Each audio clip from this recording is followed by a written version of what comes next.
Hi friends, Saturday evening ஊருக்கு போய் 10 days கிட்ட ஆகிடுச்சு. ஆனால் குட்டீஸ் எங்கேயுமே வெளியில் கூட்டிகிட்டு போக முடியல. ஈவினிங் ஆனால் சரியான மழை.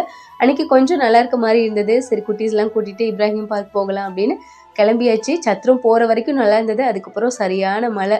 போகலாமா வேணாமான்னு ரெண்டு மனசோட வந்த பஸ்லேயே திரும்பி ஏறி ரிட்டன் வந்துட்டு இருந்தோம். வரும்போது கொஞ்சம் மழை குறைஞ்ச மாதிரி இருந்தது. சரி அம்மா இறங்குங்க அப்படின்ட்டு அவங்களே இறக்கி விட்டுட்டு பார்க் வந்தாச்சு. பார்க் வரும்போது டைம் வந்து ஒரு 6 o'clock கிட்ட இருக்கும். ஆனால் இந்த பார்க் வந்து 4 o'clockலேருந்து 10 o'clock வரைக்கும் இருக்கும். டிக்கெட் ஃபீஸ் வந்து கம்மியாக தான் இருந்தது. 40 to 30 rupeesல தான். என்ட்ரி ஃபீஸ் வந்து 5 ரூபாய் தான். கோயம்புத்தூர் கம்பேர் பண்ணும்போது அஃபோர்டபுள் ப்ரைஸில் தான் இருந்தது. அதனால் குட்டீஸ் எல்லாத்துலேயுமே விளையாட வச்சுருந்தேன். அம்மாவையும் சேர்த்து அமுச்சு விட்டுருந்தேன். அவங்களுக்கு கொஞ்சம் ஸ்ட்ரெஸ் ஃப்ரீயாக இருக்கும் அப்படின்னு. ஏன்னா வருஷம் ஃபுல்லாக வேலைக்கு போயிட்டுருப்பாங்க. இந்த ஒரு 10 days மட்டும்தான் அவங்களுக்கு லீவு. அதனால் அவங்க ஹாப்பியாக இருக்கணும் அப்படின்னு அவங்களையும் சேர்த்து அமுச்சு விட்டாச்சு.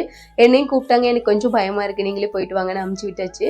ஒரு பக்கம் பசியும் வந்துருச்சு, ஒரு பக்கம் தூக்கமும் வந்துருச்சு குட்டீஸுக்கு. அதனால் வெளியிலே வாங்கி கொடுத்துட்டு ரிட்டன் வீட்டுக்கு வந்தாச்சு. நாளைக்கு இன்னொரு vlogல பார்க்கலாம்.